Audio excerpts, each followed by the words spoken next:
Molti di noi avranno sentito parlare del Black Panther Movement, un movimento rivoluzionario degli anni 60 che ha segnato una svolta profonda nella lotta per i diritti degli afroamericani negli Stati Uniti.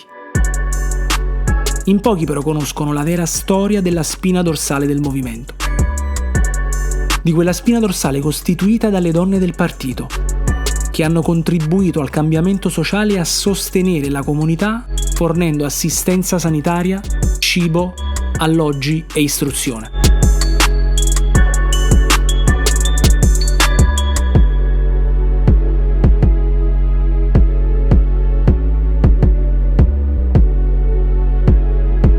Ciao a tutti, sono Marco e benvenuti al quarto episodio di Picture in the Past, un viaggio fotografico attraverso la storia. La storia di oggi è un tributo a uno dei più importanti movimenti politici per la lotta dei diritti civili e la libertà. Con azioni sociali e politiche, il Black Panther Movement ha sfidato l'oppressione sistemica degli afroamericani attraverso l'educazione politica e proteste non violente contro la brutalità della polizia.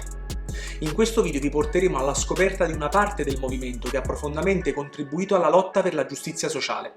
Per altre storie affascinanti e approfondimenti storici, iscriviti al nostro canale e non dimenticarti di lasciare un like e un commento qui sotto.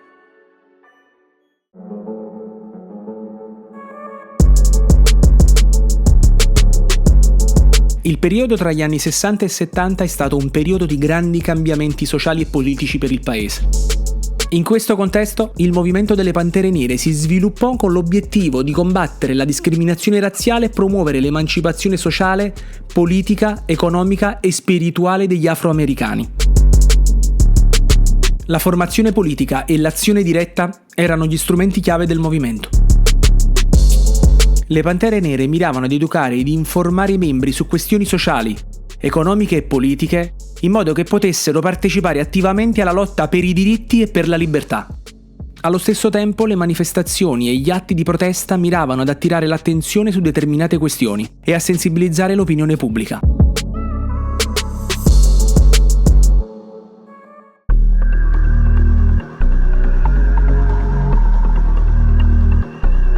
L'incredibile lavoro fotografico Comrade Sisters del fotogiornalista Stephen Shames, in collaborazione stretta con Erika Huggins, racchiude proprio tutto questo, ma sotto una luce diversa. Comrade Sisters è un tributo alle donne del movimento, alle donne che hanno fatto parte di un movimento per la libertà e hanno profondamente influito sulla vita della comunità afroamericana in tutto il paese.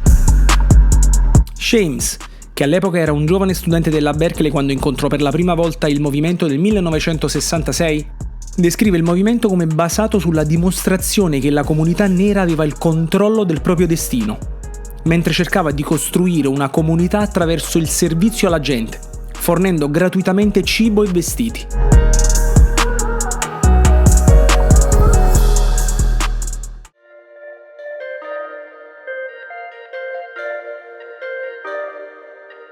All'interno del movimento le donne occupavano posizioni importanti, rappresentando gli ideali simbolo dell'emancipazione e dei diritti civili. Fra questi simboli troviamo personalità come Erika Huggins, attivista, insegnante e membro attivo del movimento, che ha lavorato per migliorare la qualità della vita attraverso l'istituzione di una clinica gratuita, un programma di assistenza sanitaria e una scuola. Ma anche Angela Davis, militante nelle Black Panther nel 1969, e ancora oggi una figura fondamentale per il movimento femminista. O Elaine Brown, una delle prime donne a capo delle Black Panther Movement, che ha lavorato per migliorare le condizioni economiche e sociali della comunità e promuovere l'emancipazione femminile. E così pure Kathleen Cleaver, avvocato e attivista, è una delle prime donne a unirsi al partito, distinguendosi rapidamente come una leader e portavoce del movimento. Durante il suo tempo nel movimento ha anche lavorato come avvocato legale per i membri del partito, che erano stati arrestati e perseguitati dalle autorità.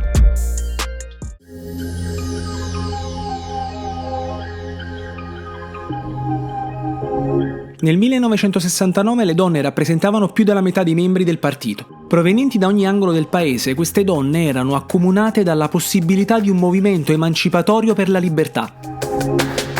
Con programmi come il Free Food Program, un'iniziativa che forniva alimenti per sostenere i più poveri, o l'Intercommunal Young Institute, una scuola gestita dalle Black Panther, le donne del movimento lavoravano per dare uno scopo alla comunità che cercava di sopravvivere. Sia come leader del movimento che come attiviste in prima linea e figure chiave nell'assistenza sociale della comunità, le donne delle Black Panther Movement erano letteralmente il cuore pulsante di questo nuovo approccio politico alla libertà degli afroamericani.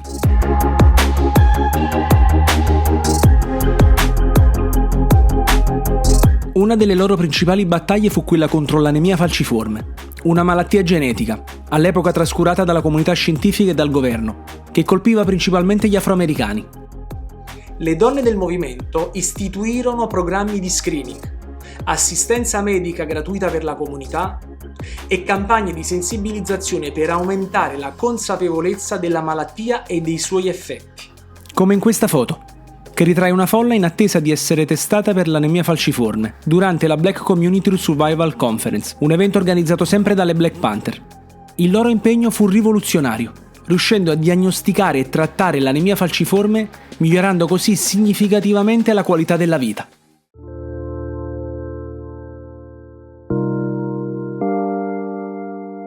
Il lavoro fotografico di Shames fornisce un accesso senza precedenti dentro non solo alle proteste ai raduni del movimento, ma anche a momenti unici che catturano l'essenza delle donne parte del partito.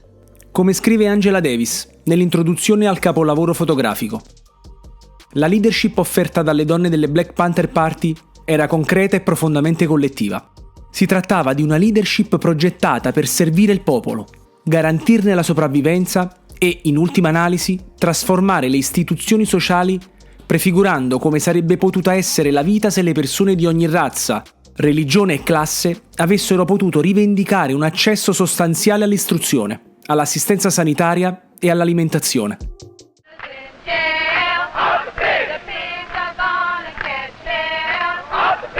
Stephen Shames ha iniziato a fotografare il movimento in tutti i suoi aspetti nel 1966 e ne è stato il principale cronista per 7 anni. Come fotogiornalista, Stephen Shames vede nella fotografia un'arma di liberazione, un mezzo per lottare per la giustizia e l'equità sociale.